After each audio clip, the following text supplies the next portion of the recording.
running, that's gait, that's movement, okay? It's when we can't get out of that and we suddenly get stuck in that sort of posture that problems start to occur, because then you've got pain problems, then you've got imbalance like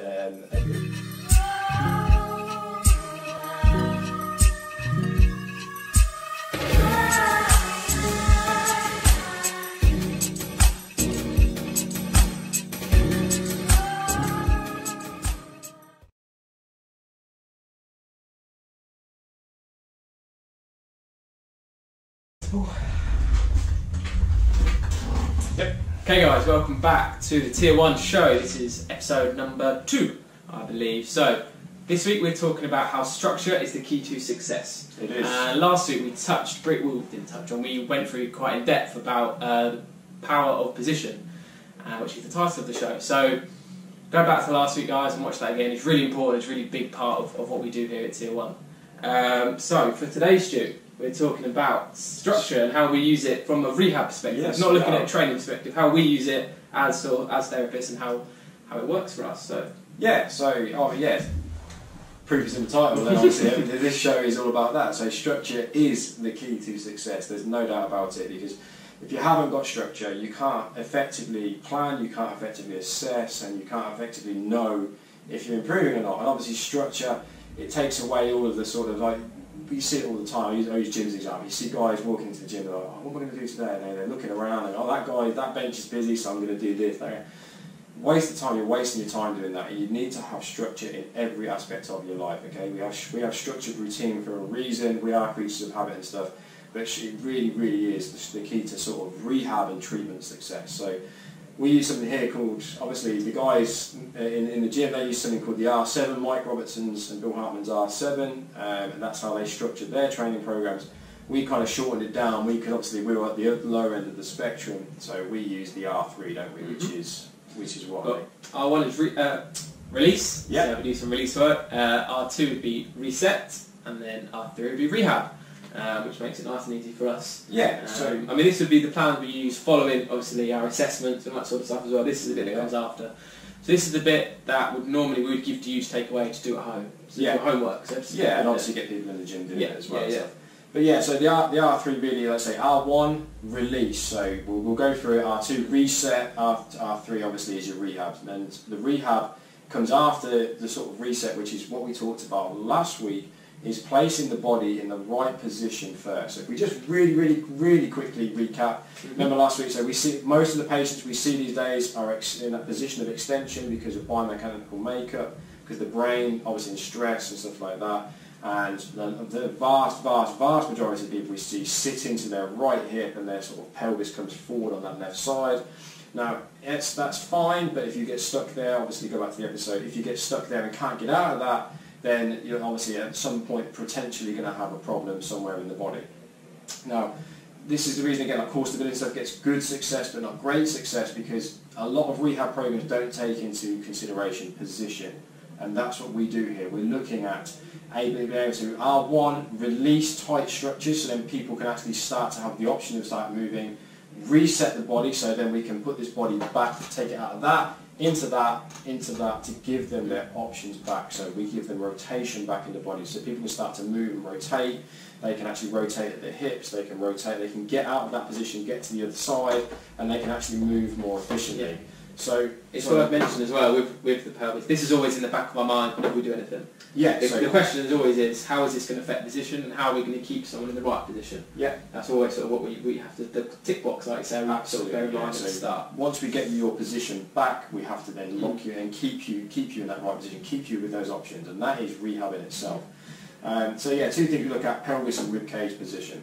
So the R1 then is release. So when would we typically? What typically would release? Release would be when you see us would be sort of the massage, that sort of stuff. It's a nice bit everyone likes. But for the home stuff, it's sort of the foam rolling and using balls and stuff to manipulate sort of the muscles and the tissue and stuff. So the goal of that phase really is to reduce the tone and reduce the threat level of the brain as well as the body, because the threat is a big part of it. That keeps the muscle active, keeps you contracted, which stops you from being able to access the position and things like that. And it's why it's called release for a reason. We're releasing this whole sort of built up tension and the stresses and stuff. So that's why that's the first bit. That's Yeah, so the simple question is, do muscles control their tone, or does the brain control the tone of the muscle? And it's the latter. The brain and the central nervous system decides whether that muscle is toned up or whether it's nice and relaxed, and it obviously, believe it or not, controls the length of the muscle as well. So the R1, really, we're not really trying to focus on the muscle, we're trying to gain access to the central nervous system in the brain to release tone, and that's what Ollie's talking about, like removing that sense of threat. Out there is a world of stress, out there is a world of bad position and people getting stuck in bad positions. But what's actually controlling that, a lot of it, like, is the central nervous system in the brain. So by doing the massage, by doing sort of neural work, so the neural slides, if you go onto our YouTube, that you can talk about, we talk about, and we've got examples of neural sliding. By doing sort of the tennis ball release and stuff like that, people often think they're breaking down adhesions in the muscle and that. And believe me, trust me, you are not. If a surgeon's scalpel struggles to get through an adhesion, a tennis ball sure as hell is not going to get it. We just can't do that. That's kind of like a real old school trainer thought. One I was taught sort of 11, 12 years ago. It's been debunked. We're not, when we do massage work, when we do the release work, we're not breaking down adhesions, we're not breaking down scar tissue. We are basically gaining access and communicating with the brain, which then goes, okay, yeah, there's no threat, let's relax. And that's really, really important because, like I say, there's a world of stress out there, and the R1, we put it at the top, release, because that's the first thing we can do. If we can get tone down, if we can get muscle tone down, then we can actually, when we go to the R2, we will get a much better effect. We can actually put people into position.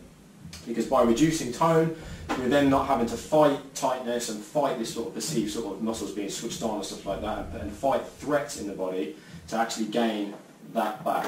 So, if somebody's really toned up and we put them trying to do a reset, we're kind of fighting the central nervous system, and it's a battle we're not going to win. So that's why we do the R1. Okay, so moving on to the R2 then. Resetting. So then that's R1 covered, that's release. So just to obviously recap again on that. So R1 is where we would program, or we would, if you're in here, we would do soft tissue work or some sort of any sort of acupuncture or something like that. Or at home we would give you sort of tennis ball work, foam rolling, or normal work to do. Okay, so R2 is probably our favourite area. This is where we get the real sort of buy-in from our clients. This is where the people think we're sort of we're magicians, but we're really not. We're literally just putting the body back into position. So we call it a reset. Obviously, again, we're really big fans of sort of the Americanized Posture Restoration Institute, Bill Hartman and Mike Robertson and people like that. Who really, so we went over and studied what they do and everything. So the reset is where we have the most profound effect on the rib cage and on the pelvis. This is where we get people unstuck. So we give them their options back. So somebody's sat into their right hip, well, I actually am, believe it or not, I always actually give them the option of going over and standing onto the left hip, right hip, left hip, and obviously that is movement, isn't it? That's where we get sort of the biggest bang for buck, the biggest effect on the nervous system, on the position, and obviously getting to start a really good treatment with our patients and stuff. So what would we typically do in our R2 of reset, Malloy? So the resets would be a sort of combination of particular movements and ways to manipulate how we breathe and stuff like that, and how that would affect the pelvis. So it's a combination of they're quite complex exercises, but once you sort of understand them and have been through them a couple of times, you can sort of find your way through them quite easily, I would say. Yeah, it's the most technical part. Yeah, it's very technical, it's very hard. Like, you find yourself in a very odd position. People don't normally like being put in these weird positions and feel like a bit of an idiot maybe, but I think it has the best effect. It's the first, when you do it, people are thinking, oh, I had a guy this week who was like, he come in this week, he was absolutely beaming. Like, he was like, I went for 2-3 mile runs and I was pain free, so I haven't been pain free for 2 years. And he said, I've got to be honest with you, Stu, he said, I thought you were talking gobbledygook. He was just like, what is this? You put me like, I'm put my heels on a step, and now I'm going in an all-four position. You asked me to breathe.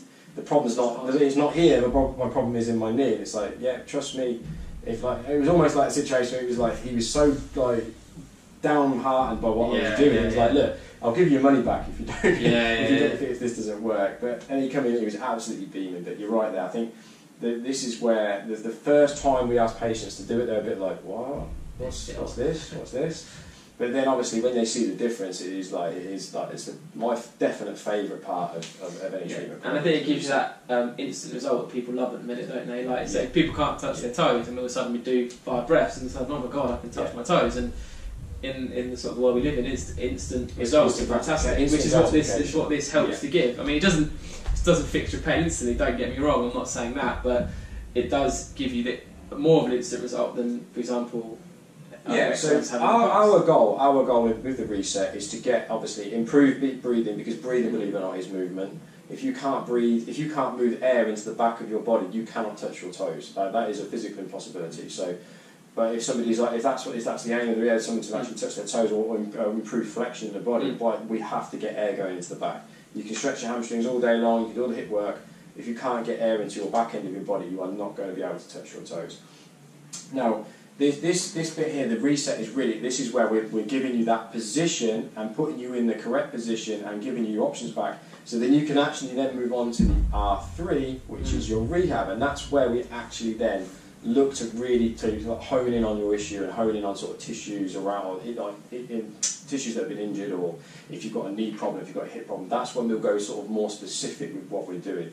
But we'll never just go straight into rehab without releasing time or resetting and giving you your options back. It's almost really, time, isn't it? It's really important that you as a patient or as a therapist out there, if you're a therapist watching, that you get that concept, because if you don't release tone, if you don't put the body in the right position, particularly the pelvis and the rib cage, then you are working off a poor foundation with your patient. Or if as a patient, it is almost a waste of time, because no amount of stretching is going to improve that.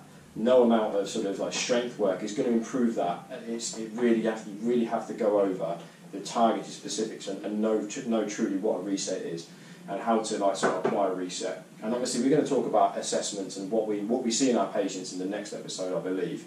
But so the R1 and the R2 have really sort of lay the footwork, lay the foundations to a really great rehab program. Without them two, you're not cooking the gas. You're not gonna really get great results with your patients. Okay, what we strive for. Exactly. Yeah. So think about that's exactly what we want. So we want to give ourselves the best possible environment in which to help our patients, and we believe, which I say, I'll put my house on it, that R1, R2 are so important. It's not just about the rehab, but anyway, moving on, R3. So R3, the rehab element, and that's really why a lot of patients come here, like say particularly who've got injuries and stuff. So like if you've got a hamstring injury, for example, then obviously I think most people understand now they have to do some sort of rehab. So we've done the R1, we've released tone, we've reduced threat in the nervous system, so we've got everything nice and switched off and ready to accept what we're about to do with it.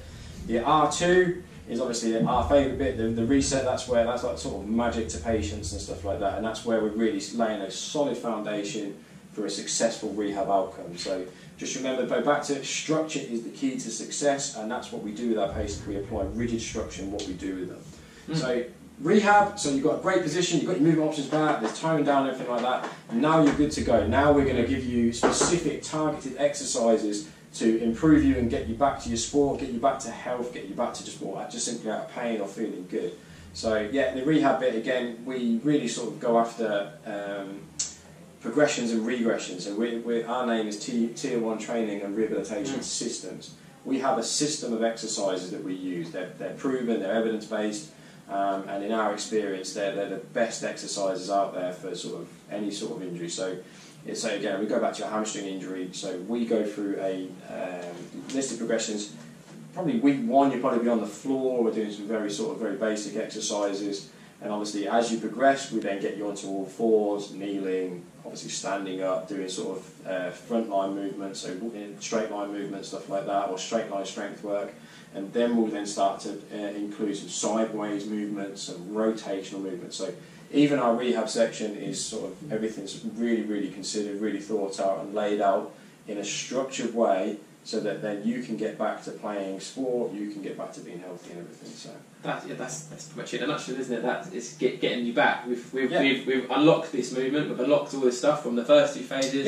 Now we've got to try and keep you there for the long term. We don't want you coming back and seeing us all the time. No, we want to get you in the right position, doing the right thing, and then send you off, and then you can go off and back, like you say, back to sports, and back to whatever you're doing. It's important to recognise as well, like with us, like me and Ollie, we work at one end of the spectrum. The guys next door, like Jane, John, Aaron, even the rehab part of it, sometimes I'll tap on John's shoulder, I'll tap on Jane's shoulder, give Aaron a shout and just say, look, I've got this person to a point, I think you're now going to be better off working with the training guys, particularly high-end sportsmen and stuff like that. So it's like, guys, and that's where our sort of structured system, like it really works, because the guys next door in the gym, they work off the same system, just at the higher end of the spectrum. So really, our jobs now, our worlds between strength and conditioning, personal training and therapy, they're more intertwined than ever. We're kind of hybrids all in here, because we can train and we can treat, and the guys next door, they can treat a little bit and they can train. So it's that whole thing, isn't it? Training is rehab. A good training program is rehab, because it's preventing you from breaking down. And a good rehab program is training, because it's getting you towards back into your sport and stuff. So our worlds are definitely more intertwined than ever. And it's really, like I say, I really enjoy it, because those guys, they work off the same system as us. We just work off the first bit, they work off the second bit, and they kind of overlap. So yeah, that's it, guys. So structure, just remember, structure is the key to success. So I hope you enjoyed it. So cheers, guys. Good chat. Cool. Thank you. Hi everybody, it's Stu, and this is the Q&A. It's the very first Q&A section of our Tier 1 show. So obviously it's called the Ask Tier 1 show. We want you to ask questions so we can help you. I've got my business partner Aaron and my business partner John with me today, and these two are obviously the training sort of side of our business. And I'd like to ask a couple of questions that we've had from people on Facebook, if I may. So the first question is from Aaron and Jess, who asked, are warm-ups and cool-downs really worth it? So John, Aaron, over to you guys. You can jump, I'll jump in. Okay. I'll put my 2 pennies worth, you start it off. So the warm-up and the cool-down, I think, like really sort of bookend the session. So you don't just come off the street and start lifting the heavy weight straight away, do you? You need to, it's obvious that you need to warm up, because you're going to pull muscle. We use warm-ups like specifically here we know that, and I'm delving too much detail here, like, we know that outside our environment affects us, and that absolutely affects the way we move in a gym. So if you've come in stressed out from a stressful day at work, as we all do, you're physically not going to move. You're going to be put into a position of what we call extension, where it locks down your movement patterns. You can only move in one way. You don't have that movement variability. So by going through a thorough warm-up with the resets drills that we do here and the other warm-up drills, we can then give you those ranges of motion back that you don't have when you're extended, when you're in that stressed position. So, I mean, that's exactly it. It's more of a mobility to get the conventional warm-up is jumping on a bike or moving around a little bit more, but what we try and emphasise on here is like what John's saying, getting you moving, getting you moving up and getting everything kind of more elasticated, getting it moving outwards, rather than being all hunched over and being at a desk all day and then sitting in a car and then doing everything kind of stressed and locked in and locked solid, because that's what happens. So that's how we start the warm-up. So what you're saying, sorry, just to say, what you're saying is obviously outside there, people are obviously they're losing their options, they're losing their movement options. That's it. With the stress of modern life and obviously this position, robs them of rotation. Absolutely, we're giving them more options to be able to move fluidly, rather than thinking, right, raise the body temperature, which is what we were always taught. You know, we're looking at. I think that's important. It is obviously important. I mean, there's three parts to warm-up. So there's a physiological part, which is the warm-up tissue, which you need, absolutely, that sort of stuff.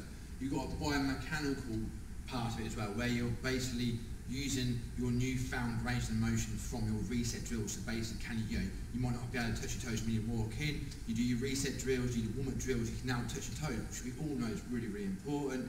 And then you've got your specific warm-up, i.e. you've done all that, and then you're about to say do a big bench or a big squat or a big deadlift, you warm up for that as well. You don't go straight into your heaviest one. So they're the three parts of it. You ramp up your nervous system, which we know is really, really important. And that's the important part of the warm-up. The cool-down bit is a bit people don't often talk about, but we place probably a lot of emphasis on, because in here we place you under massive. When you're lifting, when you're training, it's a stress, but it's a control stress. It's a stress that we can control, and that's what it's about. But out there, we can't control that shit out there. Stop. we can't control that out. We can't control what happens out here. So therefore, it doesn't make any sense to stress you out in here via the warm-up, a controlled stress, yes, and then send you out there. Therefore, recovery, more by the means of like recovery breathing, or even some sort of like static stretching at the end of the workout, does work to basically shift you from sympathetic tone, which is the stress, to the rest and digest, the parasympathetic, where that is where the magic happens, where you reap all the benefits of your workout in that recovery period. You could almost go back into that reset again as what you did in the beginning. Go back, reset before you walk out the door, you know, making sure that you're not going to start in that, we've stressed you out like John said, so, you know, we've mobilised you, we've stressed you, are you going to go into a locked position? No, because we're going to do the reset before you leave. I think that's a common misconception, isn't it? Like, people think that the warm-up and the actual workout makes them physically better, and actually it's the recovery side of things that actually, that's where the real magic happens, isn't it? Yeah, so like recovery is so important in modern life now. Okay guys, next question then, real quick one. I've got a Wendy from Ampthill saying, obviously, we've got a lot of people that are sort of paying attention to these resets that we do now, and how like they can give you your options back like in the warm-up, and how they can, like, people think they're magic because obviously you can go from sort of having a straight leg raise from there to there in like 5 exhales. We can cure what sort of shoulder rotational problems and stuff. So she's asked, after I do the resets, should I then still do my normal stretches? Okay, what do you think? What are our normal stretches? Is it worthwhile? Because obviously in our videos, I'm assuming we've said about like you don't necessarily need to spend hours stretching because the resets gives you put your body into the prime position or the prime or optimum position. So thoughts on that? Absolutely. So like so if, you know, best way to do it is test retest, isn't it? I think for in the first place. So I mean, everyone says got tight hamstrings, that sort of stuff. So do a toe touch. Can you touch your toes? Or how does it feel? Do a straight leg raised. How does that feel? And then bang out. Do 5 good solid breaths. And then retest. And you know what? If you can touch your toes again and you straight leg raised, you've done, aren't you? You've achieved what you wanted to achieve. In the day, muscles are controlled by nerves, and really it's the nerves that dictate that length of that muscle. Very rarely can you actually stretch a muscle. And that's it. So it's more the positioning or more the position of it that the brain dictates to it that controls that position of that muscle. So therefore, if you're doing those for resets properly in the first place, you should get what you want out of it. That's not to say stretch is not important. You know, important. Yes, it is. But maybe when you stretch, like I said before, it's about chasing parasympathetic, shutting off tone, that sort of stuff. Maybe doing static stretching before going to bed. Yeah. Think of it as switched on or switched off rather than tight or loose. So it's an on or an off switch, and that's where the breathing comes in. It switches it on, it switches it off, then you're good to go. So the answer is yes, no, and the answer is yes, no, and if you've already ticked all the boxes with the reset, why waste your time? We haven't got enough time to waste, so that's the answer. Cool. Okay, so hope Aaron, Jess, Wendy, hope that answered your questions. If you've got any more questions or you're still confused, then drop us a line and we'll do our best to answer the question. So thank you, Aaron, thank you, John. You're welcome, Stuart. Cheers, Vicky. See you soon. Later.